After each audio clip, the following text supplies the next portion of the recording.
This is episode 98 of the Battle of Ohio podcast. Hey, Thomas. Hey, Thomas. Yes. Bengals going to the Super Bowl, baby. Let's go!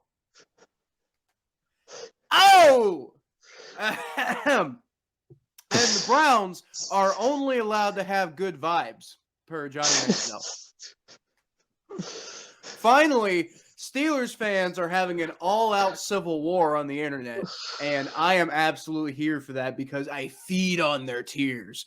Because, why, Thomas? Because Pittsburgh still sucks. Yeah, that's right. Welcome to the Battle of Ohio podcast, where we follow the revival of the historic rivalry between the Cincinnati Bengals and the Cleveland Browns.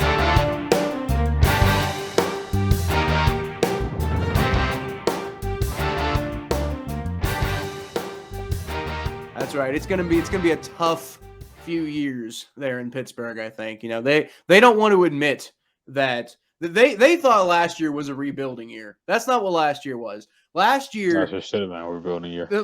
It should have been, but they decided to give it one more shot. Last year was not a rebuilding year. Last year was a pushing off the rebuild year. Steelers fans don't know what a rebuild is because most of them never actually seen one. But last year was not a rebuilding year, guys. Last year was let's see if we can squeeze one more playoff run out of Ben Roethlisberger. That's what last year was. A rebuilding year is when you rebuild. Well, looks like they about to get Kenny Pickett out of what's his name out of Pittsburgh. Pitt. That's what everybody's saying. A lot of Steelers fans are talking about Kenny Pickett, and I think that's quite possible. He could be pretty good. I'm not exactly thrilled about that, but it might take him a couple years, though. But we'll talk about all that a little bit more. First of all, though, we need to talk about these fucking Cincinnati Bengals, Thomas. But before we do that, tell me what you're drinking. Oh, today I am drinking a Dr. Pepper, 23 flavors. Even though we're in 2022 and we're in February 2022, great month. My birthday is coming up, y'all. Shout outs to me. Dr. Pepper, y'all. 23 flavors. It might be a great couple episodes. This is episode 98, Kyle. Episode 98. We've been doing this for a while. I've been just watching the old episodes, see how much we grow. Episode 99 is projected to be the episode we have Mr. Sir Yacht on the podcast. Look out for that, y'all. That's big. And then episode 100 is going to be celebrating a Cincinnati Bengals Super Bowl win. Let's go, baby! Doesn't the timeline just match up so perfectly? Oh man, it's right there, man. It's right there. I'm drinking a Palm. It's a Belgian amber. I don't know anything. I don't have anything like interesting to say about this. I like ambers, and I'm in a good mood. So, my sister name's Amber. That's cool. Shout out to Amber, y'all. Yeah, there you go, Amber. I used to know Amber. She wasn't. I didn't really like her. She was kind of. Well, no shout outs to that Amber, y'all. Yeah, not that Amber, but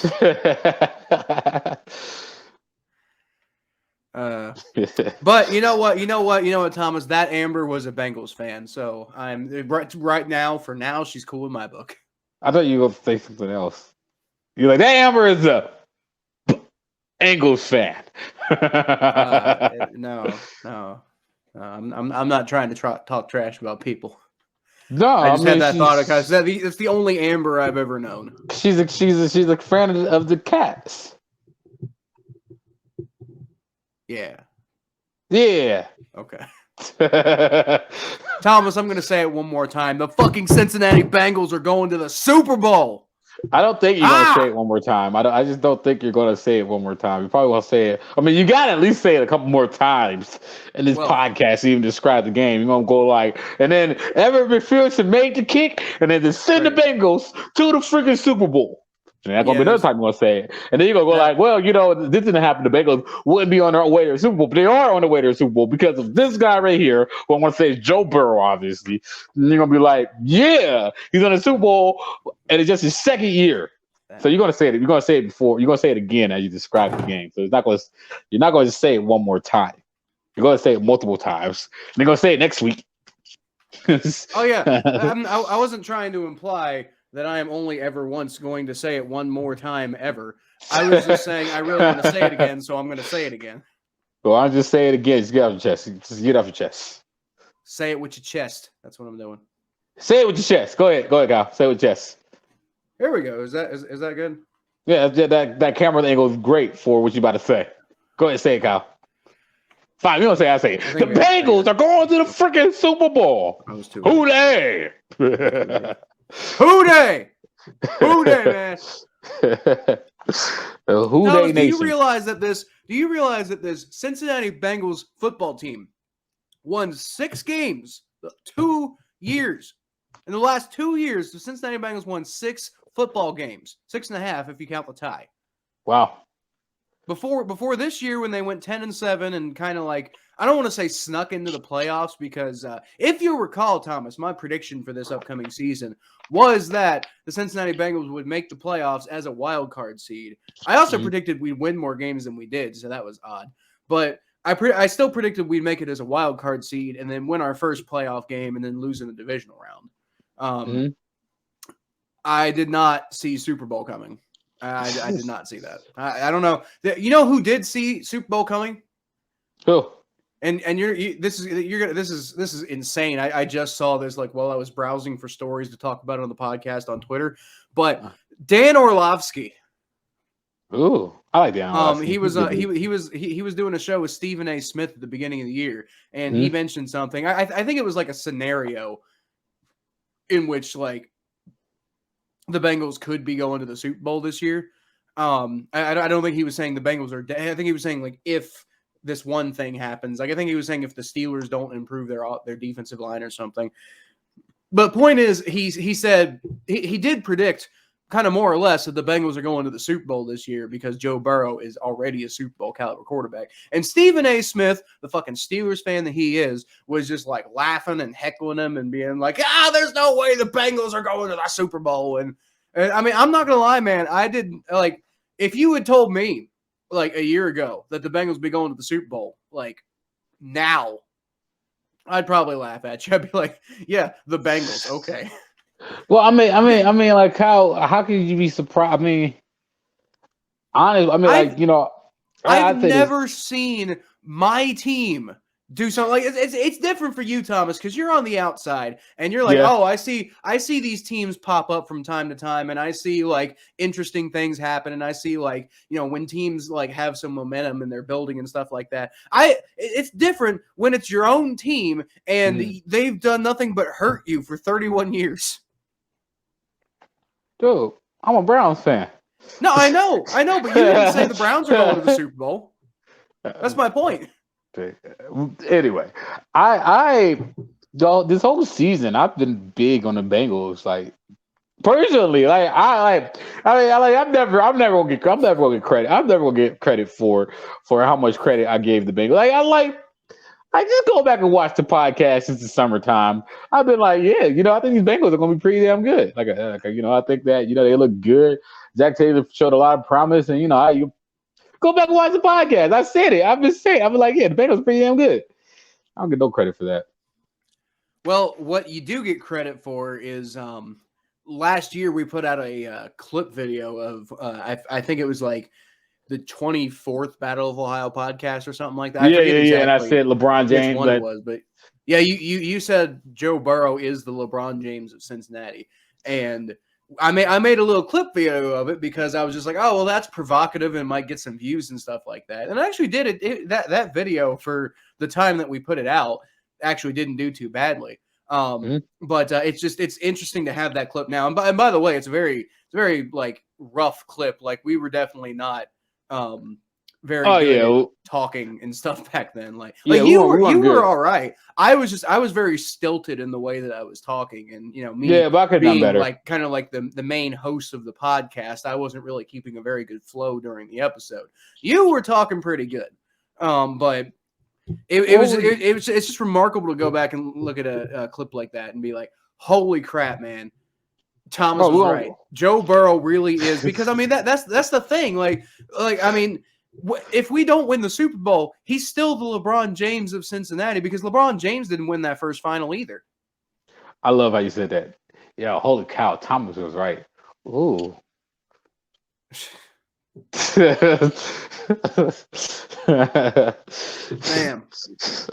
Oh my God. By the way, I can't wait to watch these old clips like 2 years from now and think like, man, like Thomas is sitting there combing his damn hair while Kyle's going on a Super Bowl tangent. Look how far we have come.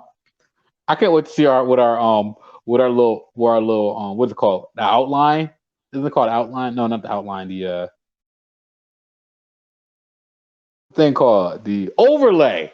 I should know that. I've edited enough videos to know what an overlay is. But I can't wait to see what our overlay looks like in 2 years. Oh yeah. Well, I'll probably update it like before each season or something like that. But like, yeah, I mean it's not bad now. But I just can't wait. Yeah, the old overlay was really weird. Like I don't have it up anymore because the other guys on ATB's like StreamYard like deleted our old brand, so I had to start a new one, and I didn't have the I do have the old overlay on my computer, but it was trash, dude. I literally put it together in like 10 seconds. I didn't know anything about like Photoshop or anything like that, and I still don't know much about Photoshop, but I learned how to like blend and kind of like put things and like center things and stuff like that. And I didn't know anything about that when I made that first overlay. By the way, you know what I loved about our podcast over the other ATB network. Love you, ATB networks. Love all the people who work for ATB. Love all the podcasts on ATB. Y'all great. But you know what makes ours the greatest is that we're called the Battle of Ohio podcast, not ATV Bengals or ATV. Well, the reason for that is because like all of those podcasts were started by people who were already like going through the ATB network. We started the Battle of Ohio podcast on our own long before I had ever even like talked with anybody who writes with ATB. Like we had nothing Netflix to do with ATB originally. We just hopped on because I got a writing job with them. Yeah, we got Netflixed. Yeah, kind of. We got I mean sort of we still control, we still retain like all the creative control, like everything we do still it's the same podcast we used to put out. It's just with it looks better than it used to, and we don't have to use I do. Look, by the way, ATB been treating me great. I've been getting invites to all kinds of podcasts. It has been great. They've been tons of followers, tons of friends I made who are also part of the ATV network. Shout out to all of y'all who started following me on Twitter. Shout out to all the ATVs who asked me to come on their podcast. Love it.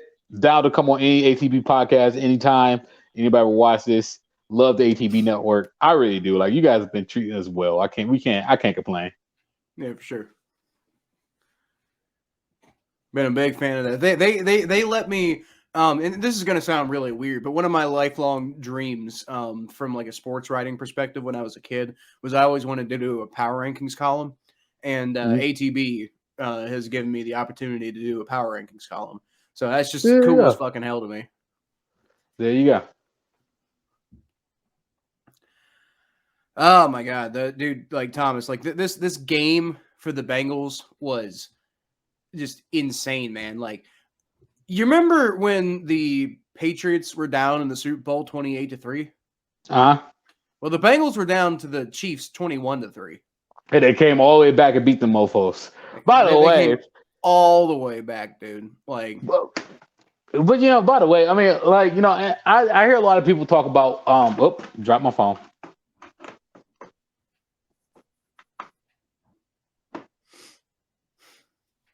That's what I get for, combing my hair. And then anyway, I might have to edit that out. But anyway, going back to topic. By the way, all the people out there is saying, "Oh, Patrick Mahomes, he had a bad game. Oh, Patrick Mahomes, what happened to you? And your crazy fiance pouring alcohol in 20-degree weather on fans. What happened to you, Patrick Mahomes? You know what happened to Patrick Mahomes? The Bengals defense happened to Patrick Mahomes. And they stopped him. That's the thing. Like, I think people don't realize. First of all, I want to point out that what the Bengals just did on Sunday is proof that we don't need to change no damn overtime rules. You just need to learn to play some fucking defense, for real. No, we need to change the overtime rules. We do not need to change the overtime rules. Play some damn defense. We do not need, especially, we do not need, playoff games and shit going on for, double, triple, quadruple overtime or whatever just because, neither defense can stop the other team. That's true. I think there needs to be a sudden death element to it because, this is football. It'd be one thing if it was, if they do that in baseball, which they do, or hockey. They can always do like a overtime, and then the sudden death could be the kickers. Well, yeah, but I think the idea that you can just finish it quickly rather than having to go through a whole overtime period. It just seems I know it's not fun leaving it to maybe you could replace the coin toss with a kicker competition or something like that. You could have the kickers line up for a couple field goals and whoever have them line up for 3 field goals and they're all from 50 plus yards and whoever makes the most field goals gets the ball first or something like that. Maybe you can take the random chance element out of it. But this whole idea that both teams need to have a chance on offense, it's play some damn defense. Y'all forget the defense exists. And that's the thing. I know the game is so skewed towards offense these days, but you can still play good defense. You might not be able to play just stuffing them and giving them no yards. And it's probably pretty unrealistic to expect to do something like that. But you can you can be a ball hawk. You can create turnovers. You can do a lot of new school defensive techniques that can get your offense the ball back. It's quite possible. Not every NFL game is 50-50 at the end of the game. In fact, on that note, the highest scoring game of all time. Well, actually, I want to say the second or third highest scoring. So the second or third highest scoring game of all time is still, Thomas, a game between the Cincinnati Bengals and the Cleveland Browns from 2004, which was 51-45. I believe the Rams and the Chiefs, when they played a couple years back, they broke that record.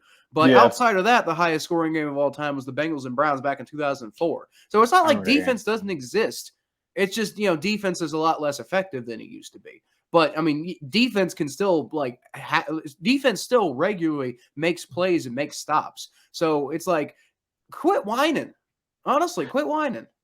I think people should start whining about Patrick Mahomes playing bad and about Joe Burrow. By the way, Joe Burrow, can we talk about Joe Burrow? No, Thomas, I refuse to talk about Joe Burrow. Why would we ever talk about Joe Burrow? Yeah, talk about Joe Burrow.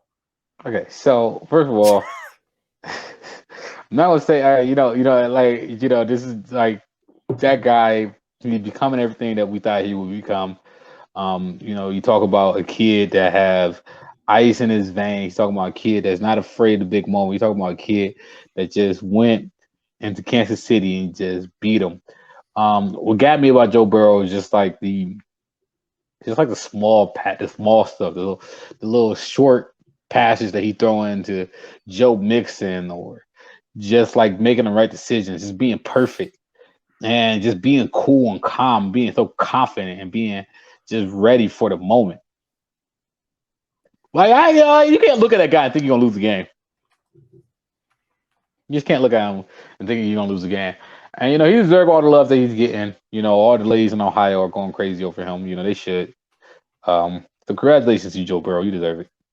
Shout out to you. You're the player. You're the underrated player of the year.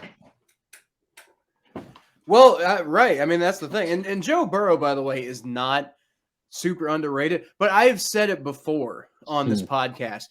However good you think Joe Burrow is, he's better than that. Because, Thomas, I'm here to tell you right now, Joe Burrow is the best quarterback in the NFL. Well, he's gonna prove that to everybody when he smoked the Rams next week. Well, it's not Matthew Stafford. Even if we lose to the Rams, if Joe Burrow has a bad game, we can we can revisit this conversation. But like, even if we lose, but if Joe Burrow has a good game, I wouldn't say Matthew Stafford's a better quarterback than Joe Burrow. The Rams might be a better team than the Bengals. But who would you realistically put over Joe Burrow though? Because I'm not gonna put the only quarterback I put over him is Patrick Mahomes, but Joe Burrow just beat Patrick Mahomes twice. Well, yeah, that's what I'm saying. Twice late in the season. Joe Burrow is a better quarterback than Patrick Mahomes because Joe Burrow can do everything Patrick Mahomes can do, and Joe Burrow has the mental side down more than Patrick Mahomes has it. Yeah. Patrick Mahomes gets into these funks where he gets into like this habit of playing hero ball, and he stops kind of reading defenses, and he kind of just starts trying to like make magic happen. Joe Burrow can do all that stuff, but he hardly ever chooses to, and he only does choose to when he absolutely has to, because he knows that preparation and knowing what's going on in front of him and all that shit is going to be what's going to win him football games. And he doesn't get cocky like Patrick Mahomes gets cocky. I mean, Joe Burrow's got like some cockiness to him that like, you know, that kind of cockiness that helps you like realize you're great and reach your potential and stuff like that. But he doesn't have that kind of cockiness where he like forgets that he still needs to like do everything that he needs to do to succeed. Whereas like Patrick Mahomes, I think Patrick Mahomes kind of like I think Patrick Mahomes lets the hype get to his head a little bit too much. Kind of like Aaron Rodgers. Because people hype up Patrick Mahomes because he's the NFL's pretty boy. But it's funny. Well, Joe Burrow's about to be there, but yeah, Joe Burrow freaking smacked Patrick Mahomes right in his mouth. Oh, that Ohio boy coming right at you. They ain't ready for that Ohio. They ain't ready for that Ohio boy. They ain't ready for that Ohio boy at all. Well, I will say, interestingly enough, like, you know, Joe Burrow is essentially from southeastern Ohio, right? Mm-hmm. But he was born in Iowa, and his family is from Iowa. So he was raised in Northeast Ohio winter. Where is Patrick Mahomes from? Well, after a little while, but I mean, like his dad was, you know, a coach in Nebraska, I believe, and I mean his whole family's like Nebraska people. So like, you know, technically, if Joe Burrow had kind of come into being a fan of an NFL team the same way I came into being a fan of the NFL team, which was basically because my dad was such a big fan of this team. If Joe Burrow had done the same, Joe Burrow, I imagine, probably would have like ended up like a Kansas City Chiefs fan, which is very ironic because he just kicked their ass. But here's the thing, though, is that he was still raised. He's still at the high school in those Cleveland winners, not Cleveland winners, Ohio winners. You know how cold it is out here. They don't get that cold. They don't get that cold in Texas. Patrick Mahomes, you don't get the struggle. You don't know what it's like to be poor in the cold. Do you know what it's like to be poor in the cold, Patrick Mahomes? Do you?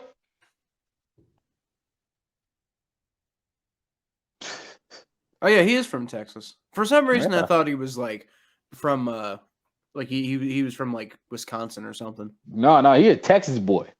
Well, I mean, I know he went to school in Texas, but like I thought he was like originally from Wisconsin. But you know, all this proves is that Ohio athletes beat Texas athletes. Well, that's true. Suck it, Texas. Freaking soft marshmallow warm. Oh yeah, we got big facilities. Oh, but we play indoors even though it's 7 degrees and sunny outside. We're gonna play indoors because it's Texas. I put your soft marshmallow. Like, I tell that to any person from Texas in their face. You soft, Texas. I don't care if y'all freaking independent and y'all can do whatever the heck y'all want. Y'all are soft. Everybody in Texas is soft. Every single one of y'all. Soft ass state. Damn, dude. They got some good ass barbecue though. Yeah, but they got the soft ass barbecue. You be eating that barbecue like it's good, but it's made by some soft ass people. Well, okay, I was about to say soft barbecue is actually what you want out of barbecue. So, well, yeah, but you know, of course they're good at soft barbecue, soft ass state, Texas. Even Odell Beckham kicked that ball in the end zone. That's the funniest thing I ever seen in my life. Odell Beckham kicked the ball in the end zone. Speaking of Odell Beckham, Thomas, want to real quick, let's touch on the Browns a little bit. I got two things I want to talk about with the Browns. One of them is Johnny Manziel. We'll talk about him in a second. But the other thing I want to talk about with the Browns is I'm seeing a lot of Browns. Oh, you know what? Actually, I got a couple of things. Both of which are about Odell Beckham, though. So Von Miller came out and apparently confirmed that Odell Beckham definitely did not want to play for the Browns this year. So I guess that's not really that surprising necessarily. Yeah. Because he made a big fucking deal about it. But, like, you know, I guess it wasn't just he didn't like Baker Mayfield. He just wanted out of Cleveland in general. I mean, and you knew it from, like, the day he arrived. He said, you know, Giants sent me to Cleveland to die. He never liked Cleveland. He never wanted to be here. He never embraced it. Yeah. And so it's just I don't know. It's just it's interesting the way that Cleveland fans kind of like took him. They're like, Odell Beckham Jr. is our guy, and he never liked any of you. Man, it's heartbreaking, man, because you have people like me defending the dude too, and like I mean, it just like tells you the disconnection some of these players have with their fans. You're talking about a guy that just, you're talking about C that really like defended, fought for Odell, and he just, he didn't want to be here. He didn't even try.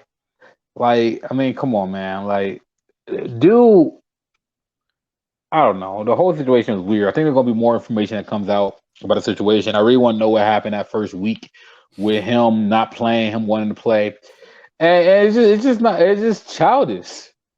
It's just child like I said when he had his father do that whole thing where they campaigned for him to get like, come on, man. It's just the whole thing is just childish.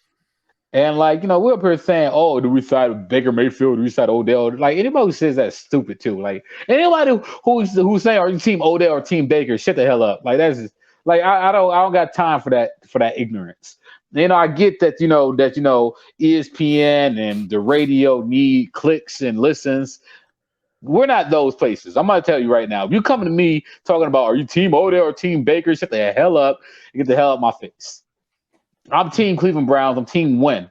I don't care if Odell doesn't like it in Cleveland. I don't care. I don't care what Odell has to say. I don't care that Odell gonna go on the internet and try and dog us and go like, oh yeah, Cleveland's a crappy city because this and this. Oh no, dude. Like people got lives. People don't give a fuck what you're doing. And I think that's Odell's biggest problem with Cleveland. And that's probably one reason why he probably like LA better is because in LA, they care about your social status. So LA, they care about how many followers you got. They care about all that nuanced stuff about you being famous. In Cleveland, we're happy you play for our football team. We're going to uplift you for playing our football team. But people got jobs, Odell. Nobody give a damn about you outside of the fact that you play for our football team. So shut the hell up. You're in the Super Bowl. Congratulations. Yeah. You're in the freaking Super Bowl. Why the hell are you throwing petty shots at the Browns while you're in the Super Bowl?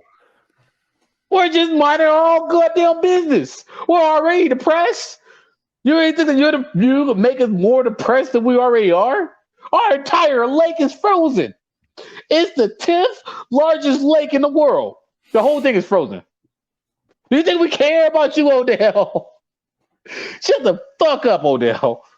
God. So it is an interesting conundrum that you, Thomas, obviously do not have this conundrum.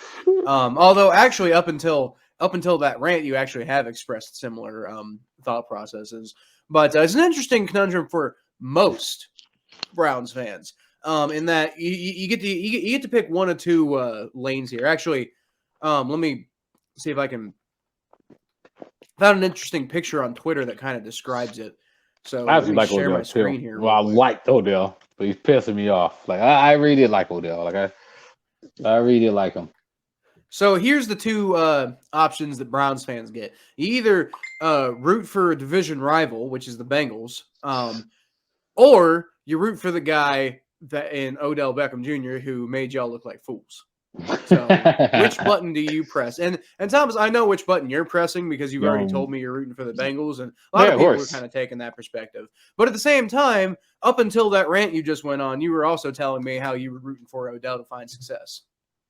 Yeah, I mean, like I was, but you don't talk shit about my city for 2 straight. Like, that's the whole thing, though. Like, I think Odell. That's the thing that frustrates me about it is, like you said, I've been rooting for Odell to find success. I've been consistent about it. I've been saying why I want him to be successful. It is frustrating to me that this guy that we've been rooting for success, that I've been rooting for to see, and a lot of people in Cleveland were defending him and saying, and Sir Yacht is one of those people who defended him, and we're saying all these great things about him. And even though he left, we still want him to do well. He goes out and starts talking shit about us. Like, how unprofessional. Thomas, what is it, high school? I have a question for you. Mm-hmm. Would you ever root for the Baltimore Ravens to win the Super Bowl? No. No? Not unless they're playing like no. So why then would you ever root for the former Cleveland Rams to ever win the Super Bowl? I wouldn't, because they won a championship with Cleveland and left the year they won a championship. Exactly. So I'm putting my case out there that despite our differences, and Thomas, I don't need to convince you, I know that. But for all you Browns fans out there who are listening, here is my argument to just put aside your differences. Root for the Cincinnati Bengals, because fuck the Rams. Because the Rams left your city, and Odell Beckham Jr. is on that team. So just put aside your hatred for the Bengals, and it's cool. I rooted for the Chiefs last year in the divisional round. I mean I get it. I get the hate and all that, but I mean come on, I root for the Bengals. Hey man, look, or you just watch like a mutual fan and just go like, and then just be happy the NFL season's over, and then it's gonna be and then it's gonna be NBA season. You got one of the best basketball teams in the NBA right now. That's what I'm excited about. I'm excited about the NFL season finally being over, so we can talk. So we can just I'm not gonna lie. I'm not sure I could even get into like let's say they bring the Sonics back like tomorrow. Mm. I don't know if I can even get into it. I think I'm so jaded against the NBA at this point. I'm not sure I could even get into the Sonics. Yeah, the NBA. Here's the thing. The interesting thing is on the NBA, and I'm going to keep this really quick because it's the NFL podcast, right before the Super Bowl. The interesting thing about the NBA is the old stars of the NBA are suffering because they're trying to go by this old model of creating these super teams. And what's happening in the NBA is talent is becoming more spread out in the NBA.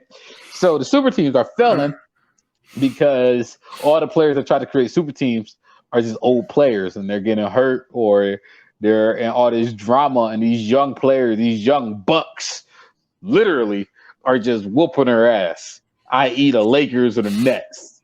So it's just funny watching the NBA right now because the young players are running the NBA while these old stars are suffering right now because they're injury prone or they're just knuckleheads. So you know what? It's a good time to get back to the NBA. But anyway, get back to the NFL and the Super Bowl. You suck, Odell.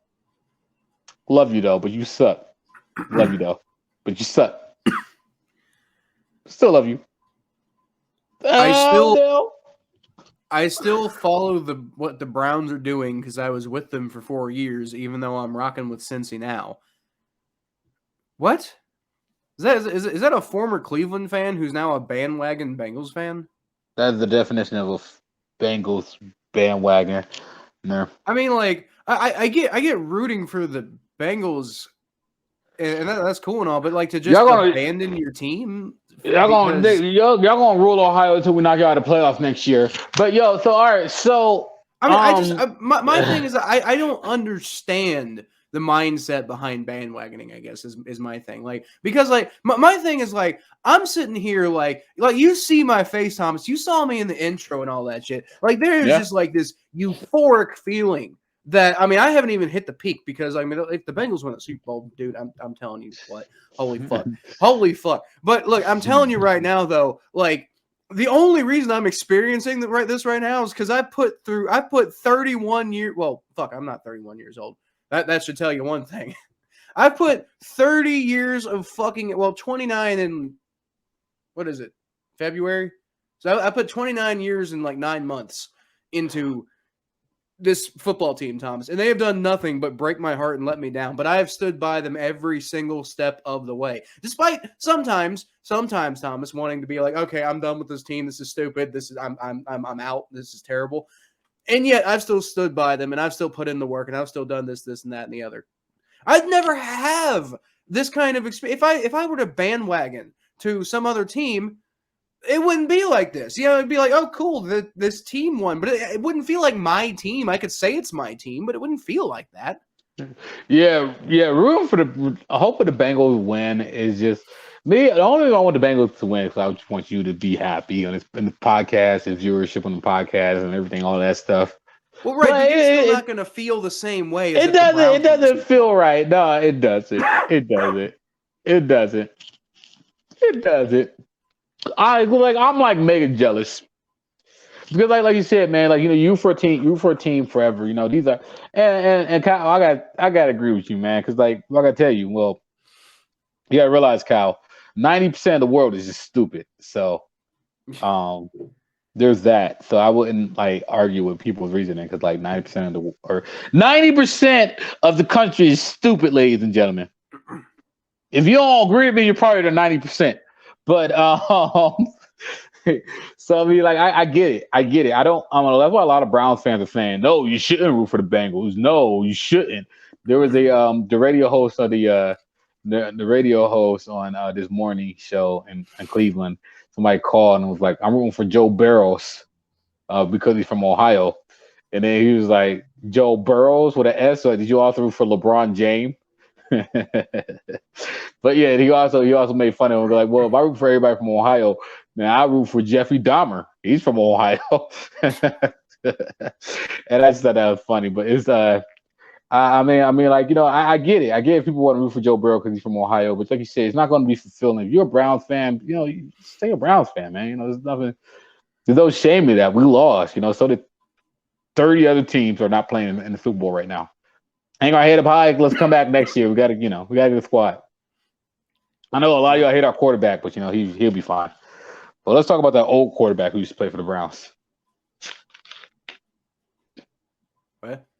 The old quarterback who used to play for the Browns. Who used to play for the Browns? Yeah, the one that be throwing up money signs in people's faces, but don't got. Yeah. I forgot. Dude, Yeah, I'll tell you one thing, Thomas. I tried to tell everybody on the planet that Johnny Manziel was going to be the biggest bust since Ryan Leaf. And nobody wanted to believe me going into that draft. And when I heard the rumors that the Browns were going to draft Johnny Manziel, I was crossing my fingers. I was like, please, God, let it be true. Please. Let the Browns draft Johnny Manziel. And we were in school together when that happened. And I believe I was telling you, dude, I was like, I can't remember if this is before you got to OU or not, but he was drafted by Youngstown State. Yeah, I think I videoed the reaction when he drafted him, and my video reaction wasn't. It's on Instagram, I believe. It's a very old video. I think I could probably find it somewhere, but I believe my reaction wasn't a pleasant reaction. I remember that draft because like I was really high on Justin Gilbert in that draft. Uh-huh. So I was actually really like I was upset when you guys drafted Gilbert because I'm like, oh God, he's going to be a lockdown corner for 10 years. No, he wasn't. Yeah, that didn't happen. He's just as bad as Johnny. Yeah, I didn't see that coming, but I knew Johnny Manziel was going to be a fucking disaster. There were Bengals fans, Thomas, at the time who were saying, well, we got to go draft this Johnny Manziel guy. Andy Dalton, he's never going to take us anywhere. We got to go get Johnny Manziel, man. We got to go do that. And like those same people are the ones who, were saying like a year or two later, we got to go draft Lamar Jackson. And now they won't shut up about the fact that, oh yeah, well, Lamar Jackson turned out really good. It's like, yeah, but y'all were the same people who were saying we should have drafted Johnny Manziel. Like you can't have it both ways. You can't be like, I was right about Lamar, but also and just ignore the fact that y'all were completely dead ass wrong about Johnny. All right, so tell me, Thomas, what happened with Johnny Manziel this week? That idiot got on Twitter and started tweeting about the Browns because he was salty because he thought that we ruined his career, even though he couldn't even win or get a starting job without us. So he went to Canadian Football League and he got kicked out of the Canadian Football League because he sucks. Yeah, I guess that's the thing. It's like the Browns are not the only opportunity Johnny Manziel had in football. Like, here. He could have. There are a lot of people who didn't work out in their first place and then went on to have very successful careers afterwards. Here you go. So, like, I have this very old video from 2014, from May 2014, where I'm really upset that they drafted Johnny Manziel. Like, that's me. That's my reaction. You see how I look like I'm about to cry? I'm like real like I was like so upset about that. Anyway, and then I bought this freaking T-shirt that said like, I remember everybody in Cleveland had a Johnny Manziel jersey, including me. I had this shirt that says Johnny freaking football baby. I mean, I hated him, but I still embraced him because that's what Browns fans do. We might not like you, but still gonna embrace you because that's what we do. Yeah, I think the frustrating thing is that he sent these tweets out where he makes fun of Cleveland. He says, "Ha ha, Cleveland sucks. The city sucks, not the people." Then what sucks, Johnny? What do you not like about Cleveland? Yeah, the weather sucks. Congratulations. And you know what gets me about these people who like pile on Cleveland for sucking? Terrell Owens, Johnny Manziel, Stephen A. Smith. You know what gets me about this?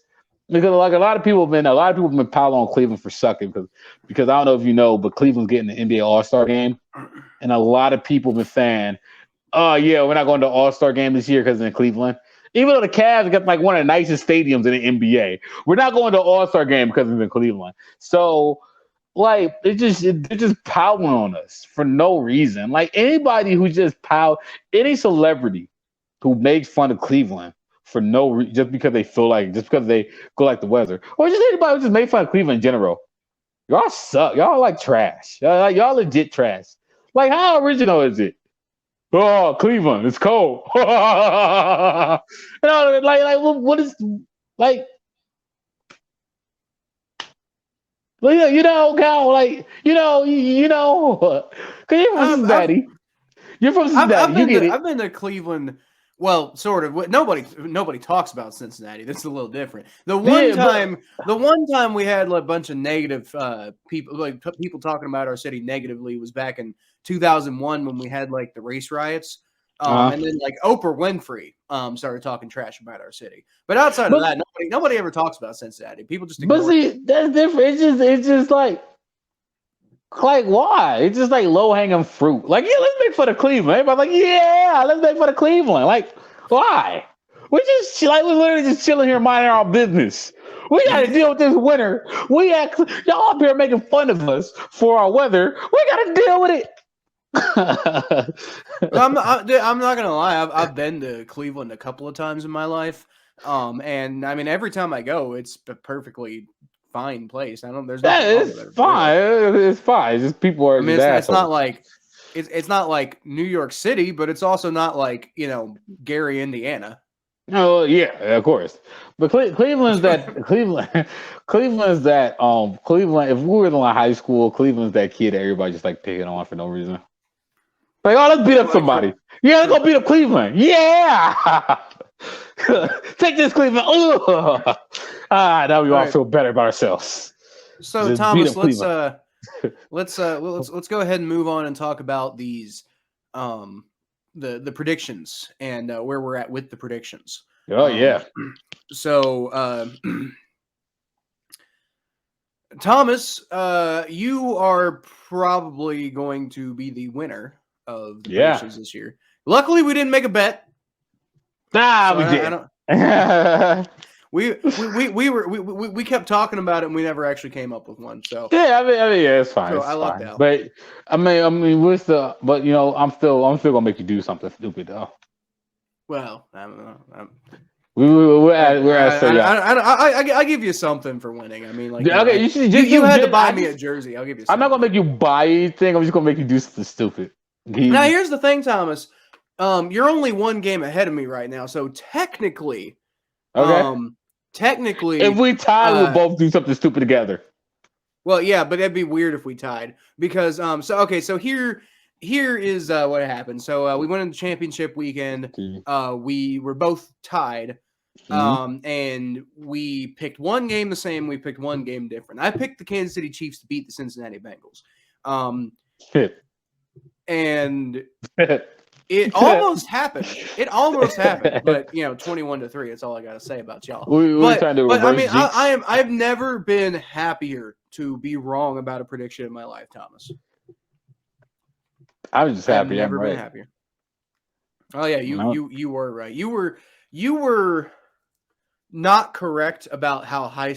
Like it was not. Both of us were wrong. We both thought it was going to be like a really high scoring game, and it was like there were periods of high scoring from the Chiefs, but the Bengals never really put up like a really high scoring offensive aerial attack. Like there was a decent number of field goals, and there was a lot of punts and stuff for the Bengals. Like like the Chiefs, just like when they shut down, they just completely shut down for the whole game, and that's what allowed the Bengals to kind of like matriculate their way back. But the Bengals, they went through like multiple periods throughout the game where they couldn't get anything done on offense. So I mean, the game ended 27-24, and both of us thought both teams would get in the 30s.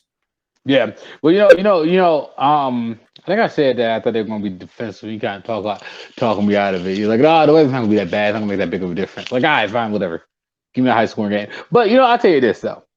When we were making the predictions, you said, gun to my head, I'm taking the Chiefs. I just thought that was funny because somebody at my work said the same thing. Gun to my head, I'm taking the Chiefs. Well, y'all go ahead and have a gun to your head and not think rationally because you know what? Just because you got a gun in your head doesn't mean you're making the right decision. It means that you're making a quick, irrational decision without sitting down and thinking about it. You know what I did? Well, exactly. I didn't have a gun in my head. I had time to actually think about my prediction and formulate a rational decision. And my rational decision was the Bengals were going to beat the Chiefs. Well, you see, that's what I was, because I was thinking about the last time these two teams played. It was so close, and it literally came down to the final couple of plays in the game for that Bengals-Chiefs game the last time these two teams played. So my thought process this time around, I was like, okay, so we basically, these two teams are going to be so closely matched. Like, I expected it to be a close game. We were both right that it turned out to be a close game. Yeah. But I think my issue was I was expecting, like, I don't really know what's going to happen between these two teams. I know they're pretty evenly matched, but I don't know who is going to win because I don't know who's the better football team. I know that the Bengals might be the more complete and prepared football team for this game, but that doesn't necessarily mean that they're the more talented team. And they might be, but they also might not be. So my thought process was like, okay, so it's like two evenly matched teams. I'm not sure what's going to happen. Yada yada yada. It's the Chiefs. So yeah, sure. I mean, I guess I'm just like, if I had to throw if I just had to take like a blind shot out of nowhere, then but I know which one is where the Chiefs are. I'm gonna go with the team that's hosted the AFC Championship 4 years in a row. They are pretty damn good. It was a safe bet. That's why I picked the Chiefs on that one because it was the safer bet. Just in case, and it also kind of protected me a little bit because it's like if the Bengals did lose, and at least I got the prediction right. And if the Bengals if the Bengals won, then I lost the prediction, but I don't fucking care because I'm on cloud 9 because the Bengals going to the fucking Super Bowl. Yeah, I wish my team won the Super Bowl. But sucks right now to be a Browns fan. We both predicted the Rams to beat the 49ers. That game ended up being a lot closer than we expected, though. We both expected the Rams to blow out the 49ers. And it did not quite happen that way. The Rams actually had to put together a comeback to beat the 49ers. By the way, Jimmy Garoppolo doesn't sound like he's returning to the 49ers next year. I can't imagine he would. Possible Cleveland Browns quarterback in the future, maybe. Why the hell would you go to Jimmy Garoppolo though? He's got the exact same floor as Baker Mayfield, but not as high of a ceiling. Dude, Cal, I 100% agree with you. But like I said earlier in this podcast, 90% of the people are stupid. Okay. So me and you think, hey, you know, why the hell would you get rid of Baker Mayfield for somebody like Jimmy Garoppolo? Why the hell would y'all like, dude? I deal with this at work every day. I'm like, they're like, yo, we should get rid of Baker Mayfield for this guy or this guy. I hear Mitchell Trubisky. I hear freaking Marcus Mariota, dude.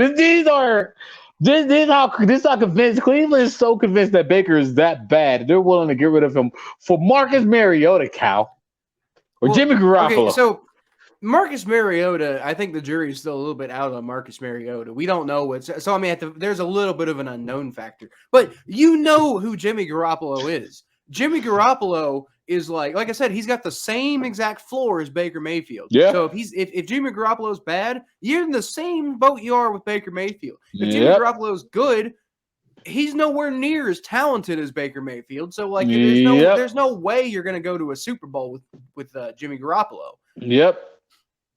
The fact that it has happened before is insane. But that's just how damn good that 49ers team was.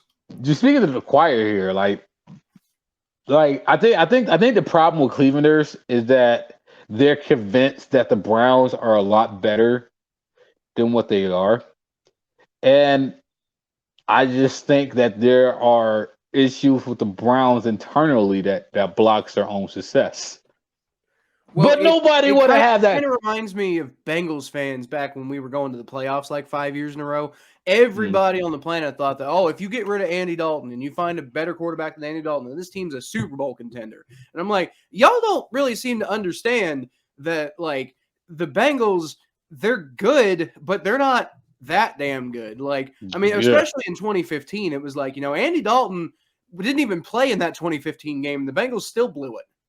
I mean, granted, Baker did play bad this year, but he also had a whole torn left shoulder. I don't think that. Why are we even talking about this team? How did we even get down this rabbit hole? No to Jimmy Garoppolo. No to Jimmy Garoppolo. That's all I want to say. Just no. And anybody who says Jimmy Garoppolo should be our quarterback is stupid. See, that was what I was saying. I was browsing Browns Twitter before the podcast to come up with some Browns topics to talk about, and that was my impression. I was like, why is everybody still talking about Baker Mayfield? Are we serious? I told you, man. 90% of people are stupid. I don't know. I mean, if you don't agree with that statement, you're a part of 90%. Shut up about Baker Mayfield, y'all, please. So now, tune in next week while we talk about Baker Mayfield with Sir Yacht. Right. So the predictions, Thomas.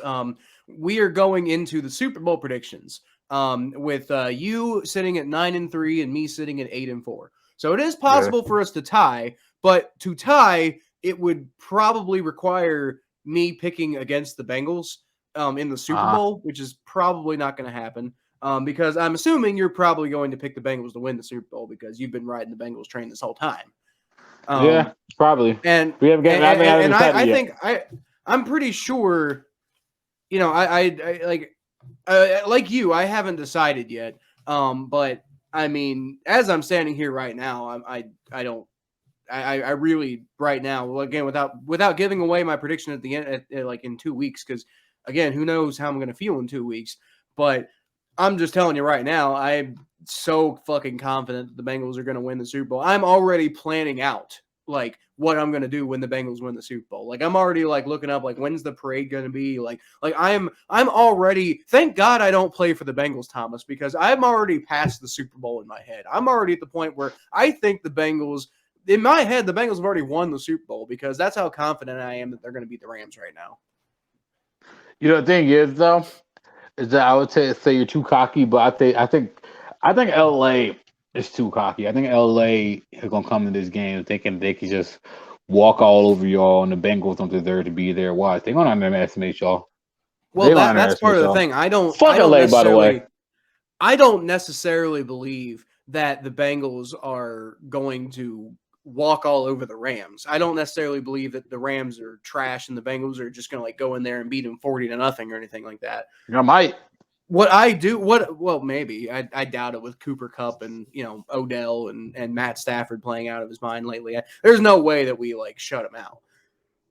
But, I will say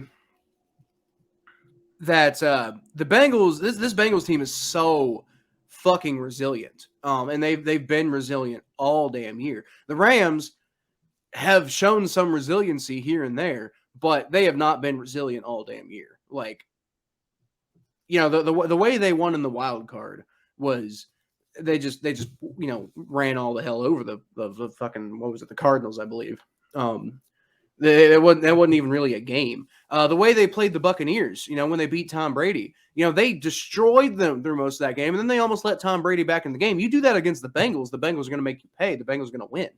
And that's the thing. The Bengals have gotten where they've gotten, not necessarily by being the team that goes out there and dominates, like through the whole game and, they just leave no opening for the other team or anything like that. The Bengals go out there. The Bengals are winning. The Bengals are in the Super Bowl because they take advantage of the opportunities when the opportunities come, and they're never out of it. Like I said, we were down 21-3 in the conference championship. We won. Yeah. So, I mean, you're telling me the Rams that barely held off 40,000 billion-year-old Tom Brady are going to be able to outlast a Bengals team that came back from 21-3 against the Chiefs in Arrowhead? Think so. I like the Bengals got a lot of weapons, man, and it's going to be a dude. You know what infuriates me? I don't mean to cut you off, but I just had this thought. But you know what infuriates me is every national media talking head, blah blah blah blah blah, was talking about how after that crazy and admittedly impressive crazy game between the Kansas City Chiefs and the Buffalo Bills in the divisional round. Mm-hmm. Everybody was like, oh, my God, that was probably the Super Bowl, right? Whoever won that game is probably going to go win the Super Bowl, right? That's what's going to happen. Bengals go out and beat the Chiefs, and now, everybody's like, well, they're probably going to lose to the Rams in the Super Bowl. Like, we just beat the guys. Y'all just crowned the Super Bowl champions. And you don't think we can go beat a team that y'all did not crown the Super Bowl champions? Another team that wasn't even supposed to be here? You know what's crazy about it is that and here was something that nobody else is talking about. The Bengals just they exploded on offense against the Chiefs in 30-degree weather, 32-degree weather outdoor. It might have been. It wasn't too bad, yeah. Yeah, but I mean, still, it's 32-degree weather outside, outdoor, cold Kansas City. Y'all really think that they can't handle playing indoors in an air-conditioned stadium against a team that hasn't stepped outside in probably a month? Well, but what does that matter? They're going to be playing. I think it matters a lot because in their home stadium. This is why I think it matters a lot because I think that there's a toughness element of this. I really don't think there's a measure. I didn't measure toughness, man. But that particular aspect of the toughness isn't going to be getting tested, though. Yes, it will be. Because if you can endure toughness against the elements. If you can endure 30-degree weather, you're gonna be playing that 70-degree nice air conditioned stadium. We're like, oh, this is paradise. Okay, you know what's actually insane? I'm sitting here thinking, is 30-degree weather even that bad? Yeah, that's what I'm saying. That's what I'm saying. Yeah, I know, because I'm from Ohio. I get it. But that's what I'm saying, dude, though. We had today. When I was out on my route delivering today, the weather, I don't know why, but for some reason the weather was 50 today. So I'm driving around town with both of my doors open, and I'm like, oh my God, this is the greatest day of all time. Yeah, you know what people in LA would do if it was 50 degrees? They have a jacket the size of Texas.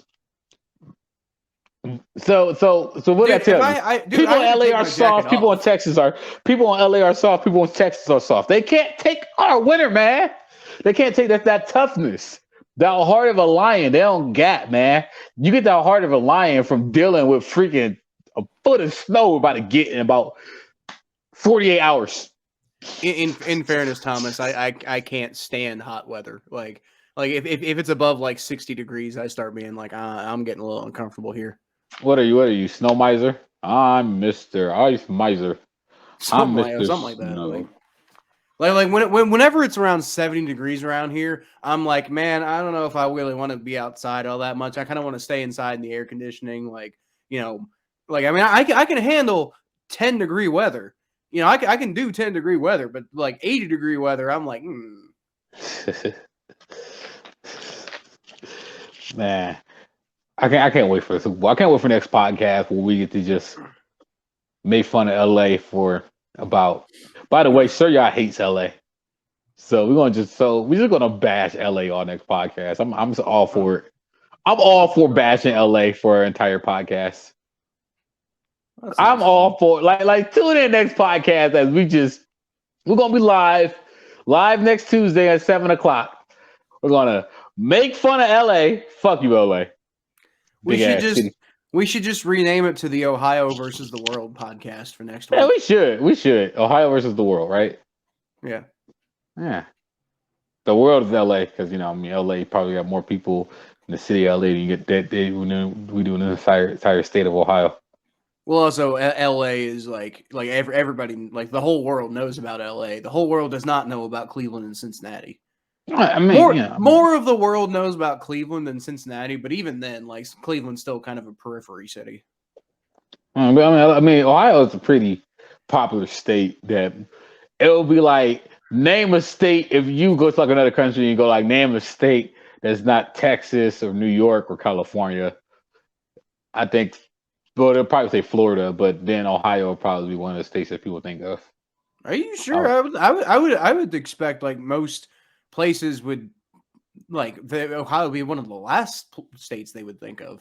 No, I'm thinking Wyoming would probably be one of the last states they would think of. Well, I would say Wyoming last state. But I mean, like Ohio's got to be up there. Like, I mean, they might recognize that they might think of like some of like a couple of the cities. Like, they might think about like Cleveland. They might think about Cincinnati. I kind of doubt. Okay, it. Like, I don't think you understand how little anybody outside of Ohio even like thinks about Cincinnati. So like Cincinnati I give you, but Ohio the state though, right? If you were to name like the most known states in the union, people would probably say New York first, then Cali, then Texas, then Florida, then probably like Hawaii, then probably Illinois. And maybe Pennsylvania, then Ohio. Are you sure about Illinois? Because like people know Chicago, but people don't necessarily know Illinois. They just know Chicago. But there you go. Like I don't expect many people like when you think of all the other states. Like I expect if you know what the Carolinas are, you should probably know what Ohio is. Just guess. If you know what freaking North Dakota is, you probably heard of Ohio. Well, yeah, if you've heard of North Dakota, you've probably heard of Ohio. But you heard of Vermont, Alaska. I give you Alaska. If you heard of Alaska, fine, because Alaska's unique. I'm pretty sure nobody actually lives in North Dakota, Thomas. No, I'm pretty sure about 5 people live in North Dakota. I think that's a stretch. It might be. I mean, like Carson Wentz lived in North Dakota at one point.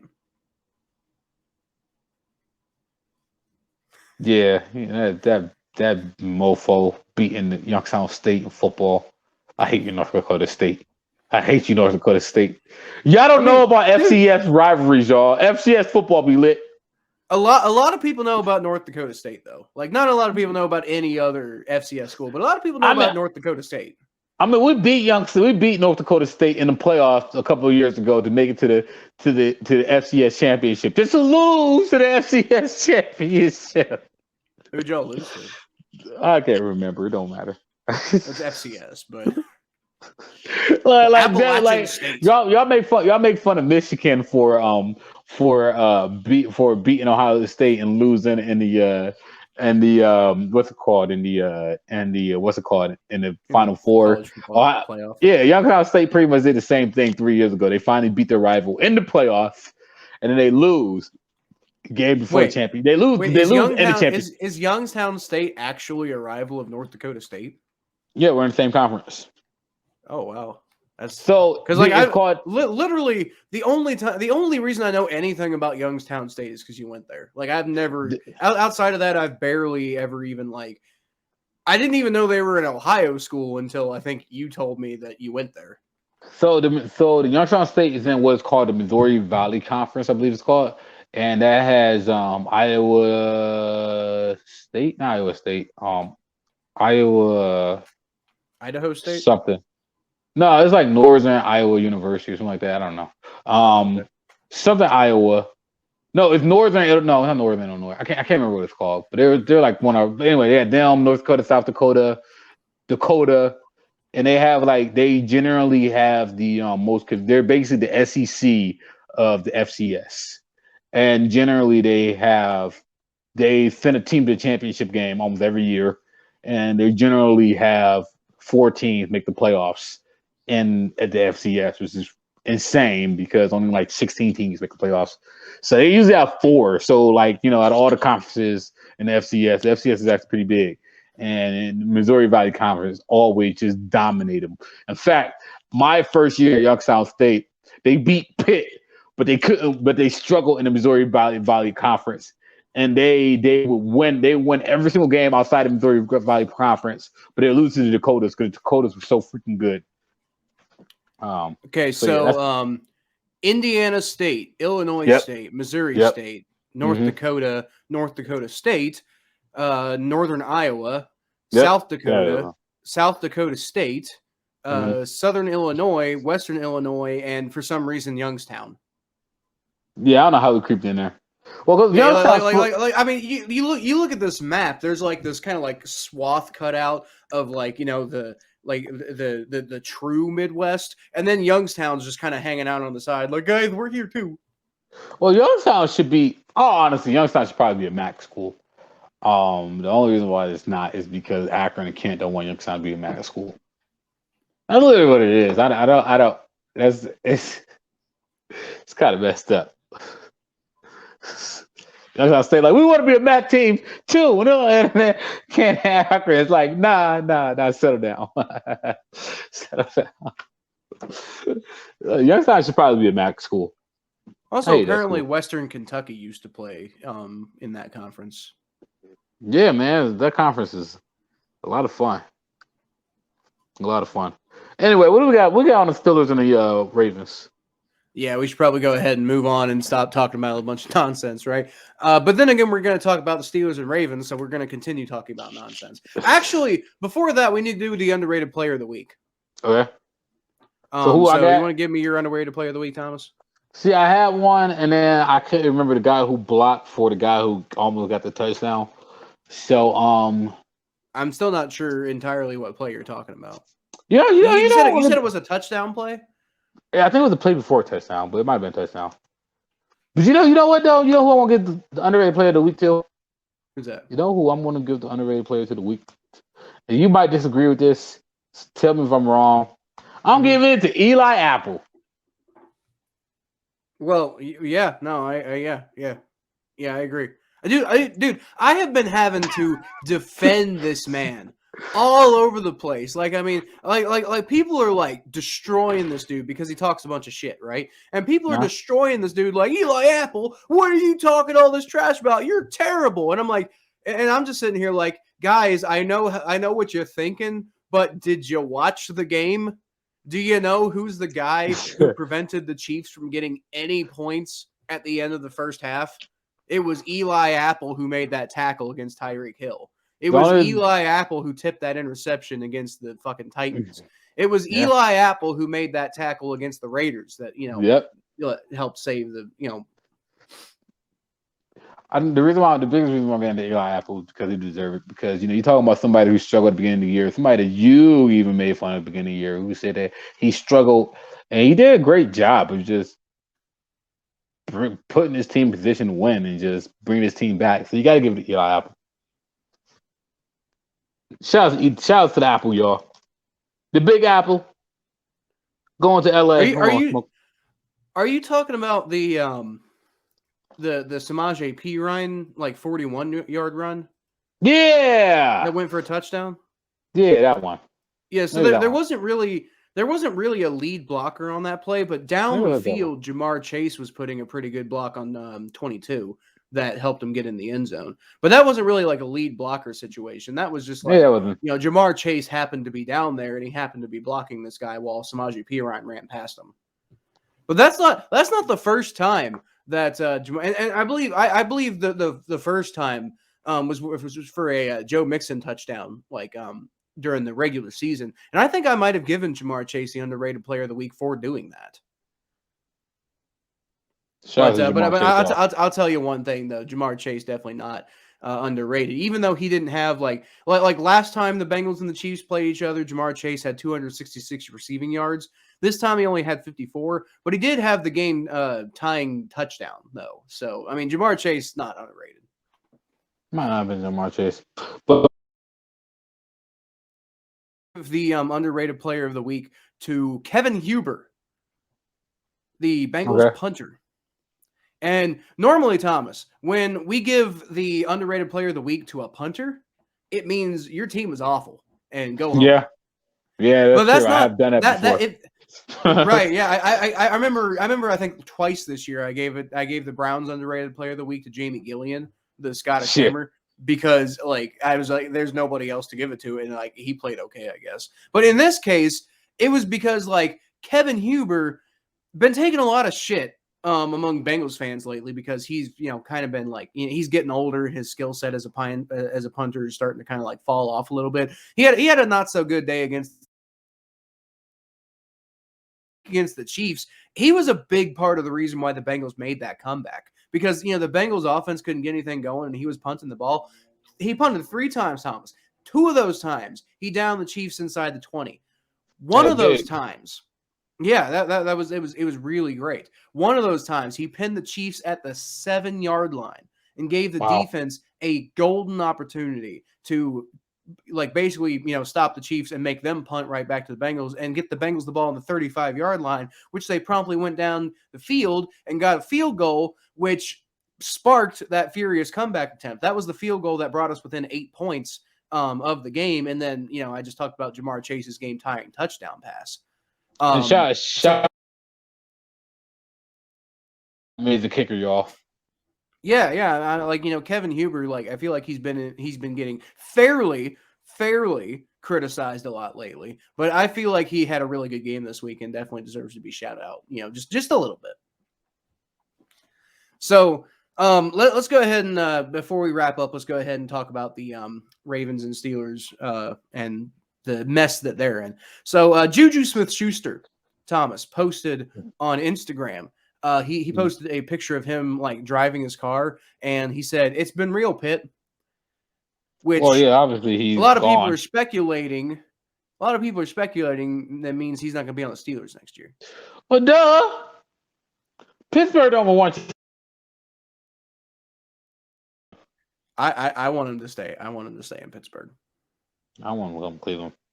He's a great punching back. There's some people in Cleveland that want him to come to Cleveland. But why? People, I don't know. People are crazy.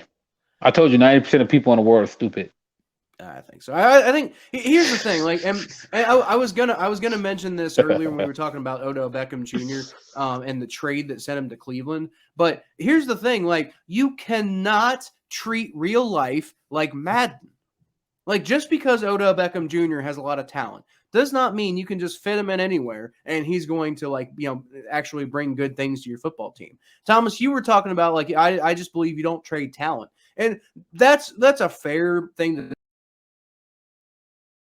get anybody who's talented and bring him to your football team and expect them to work. That's why I criticized the Odell Beckham Jr. trade when it happened, because I was like, dude, this guy's a cancer, and y'all are bringing him to Cleveland, which is already full of cancer, and y'all are just like, oh, well, he's talented, so he's going to work. It's like, no, that's not how that works, dude. And see, that's the thing about Juju Smith-Schuster. Is he talented? I mean, I don't think he's as talented as some people think he is, but he's pretty talented as a slot wide receiver. But he is just a nightmare to work with. He's going to destroy your team chemistry even more than it already is. I just don't think it would be a good idea. I don't think it would be a good idea. I don't think it would be a good idea either.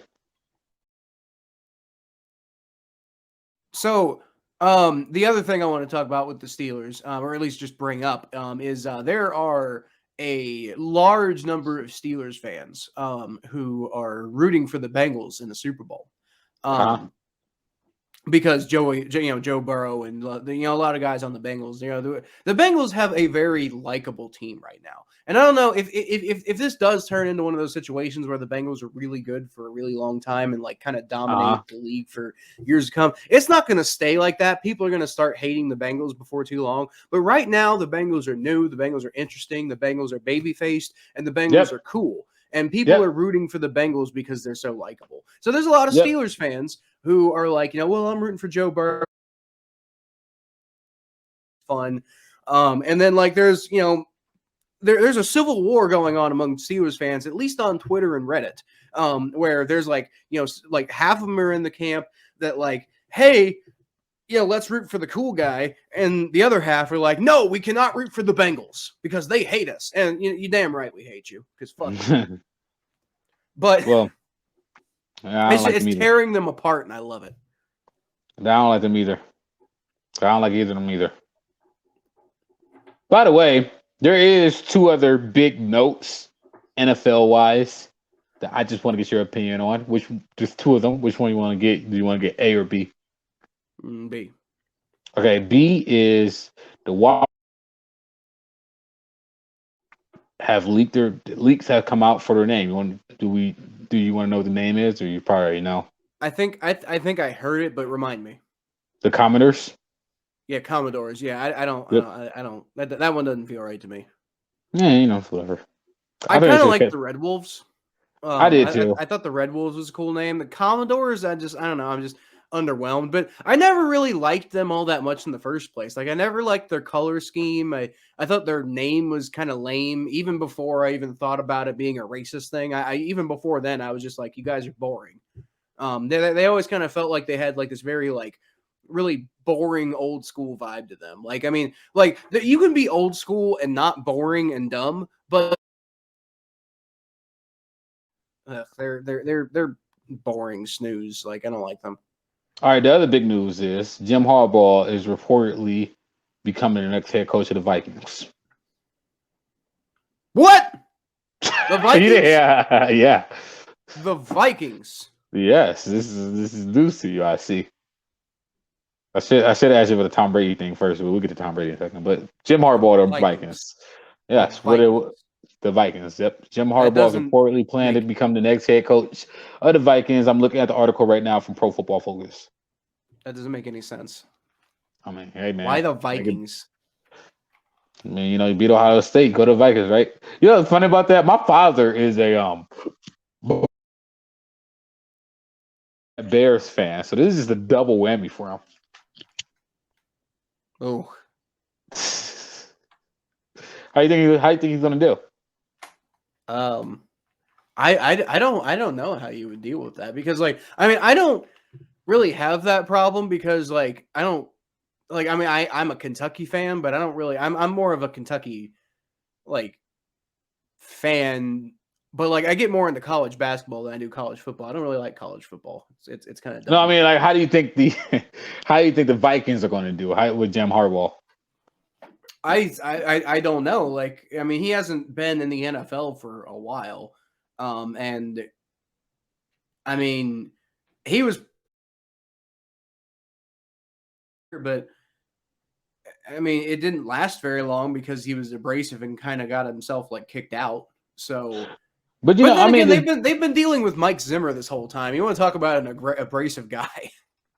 But the thing is about it though is that he I mean like it'll be a difference if he hasn't been coaching the whole time that he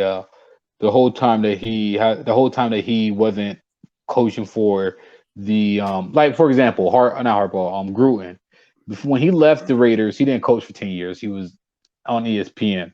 Harbaugh, the whole time Gruden did a pretty good job with the Raiders. You know what I mean? The way things ended was stupid, but he did all right.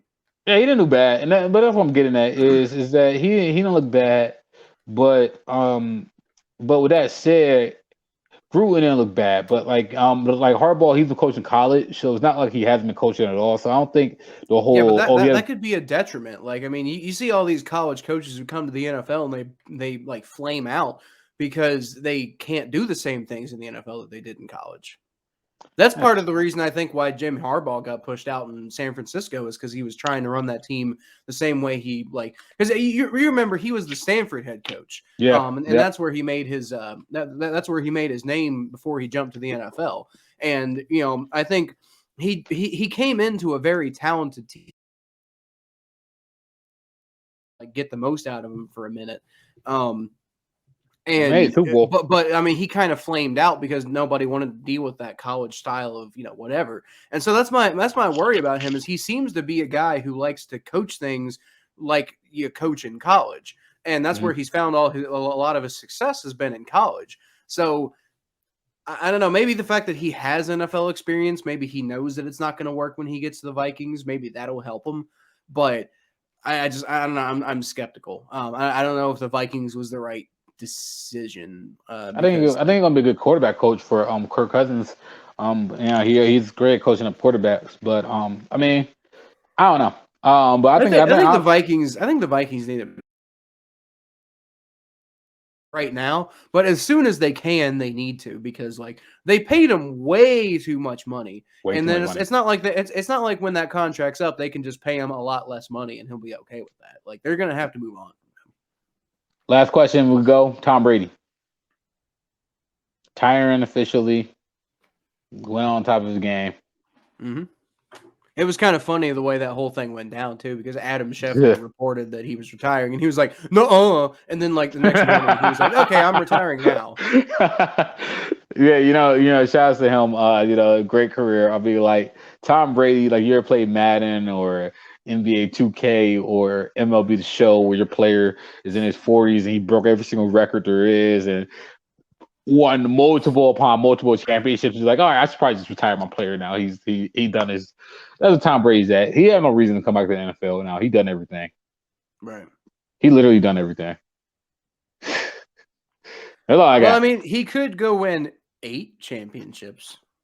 But I mean, like, okay. Okay.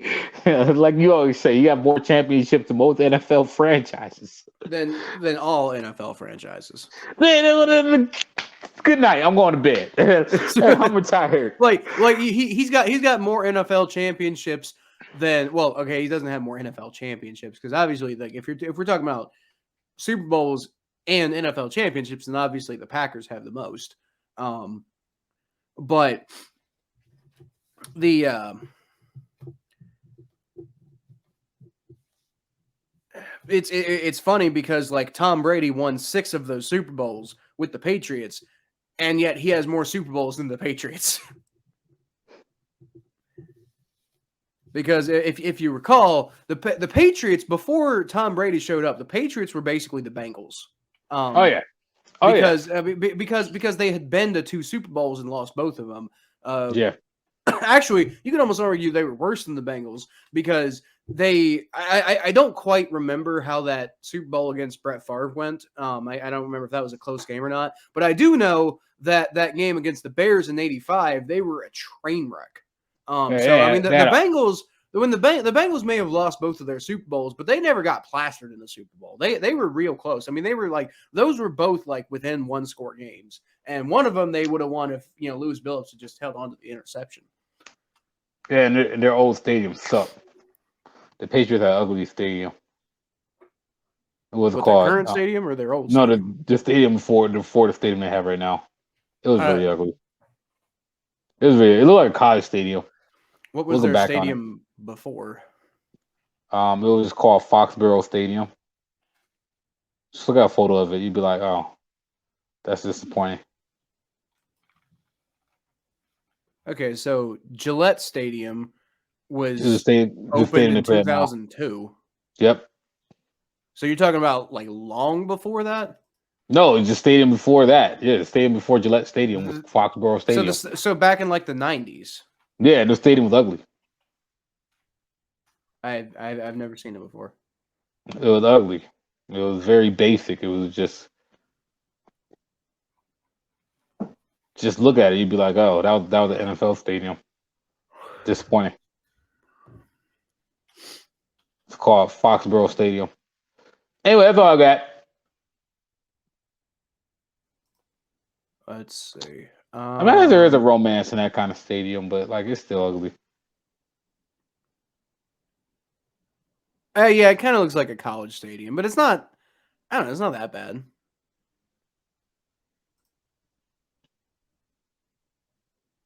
But the thing that gets me about that stadium, there's just no pillars at all in that stadium. There are no like specialty seating in that stadium. That's like the blandest of bland stadiums.